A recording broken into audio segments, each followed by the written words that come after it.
ایک صحابی شراب لے کر آئے ملک شام سے، سارا پیسہ شراب خرید کر لائے، مدینہ پہنچے تو پتہ چلا شراب تو حرام ہو گئی، تو اٹھے اور مشکیزیں پھاڑنے لگے، وہ مشکوں میں شراب ہوتی تھی، تو کسی نے کہا کہ مجھے نمک ڈال کے سرکہ بنا دے، سرکہ بن جائے گا، بھیج دینا۔ انہوں نے کہا میری ایمانی غیرت کہتی ہے کہ بس اللہ نے کہا نہیں تو نہیں، سارے مشکیزیں پھاڑ کے پانی میں بہا دیے کہ وہ جانتے تھے کہ کہنے والا کون ہے۔ آپ جمعے کی نماز کے لیے کھڑے ہوئے یا کسی اور مقصد کے لیے، ویسے تقریر کے لیے کھڑے ہوئے، تو آپ نے کہا بھائی بیٹھ جاؤ، تو دیوار کے قریب عبداللہ بن رواحہ کا اونٹوں کا باڑا تھا، وہ وہاں صفائی کر رہے تھے، کان میں آواز پڑی بیٹھ جاؤ۔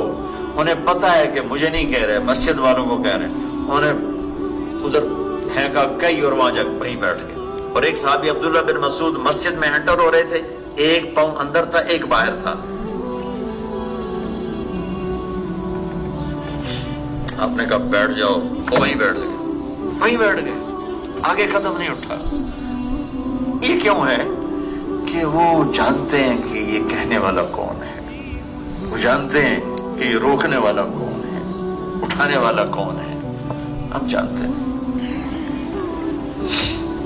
تو اللہ تعالیٰ نے جو پیمانہ بنایا کامیابی ناکامی کا، اس کو آج کیوں نہیں ناپا تولا جا رہا کہ پتہ پڑ۔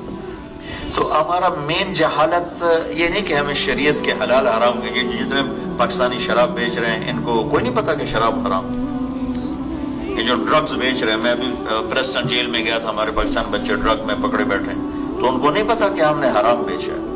وہ جس نے حرام کیا ہے اس کو نہیں جانتا، وہ جس نے کہا حلال کماؤ اس کو نہیں جانتے، جس نے کہا جھوٹ نہ بولو اس کو نہیں جانتے، جس نے کہا سچ بولو وہ اس کو نہیں جانتے، جس نے کہا حرام کے قریب نہ جاؤ وہ اس کو نہیں جانتے۔ اگر جانتے تو پھر یہ تھوڑا کرتے۔ دین کی بات پھیلانا صدقہ جاریہ ہے، ثواب کی نیت سے ویڈیو کو شیئر ضرور کیجیے۔ جزاک اللہ۔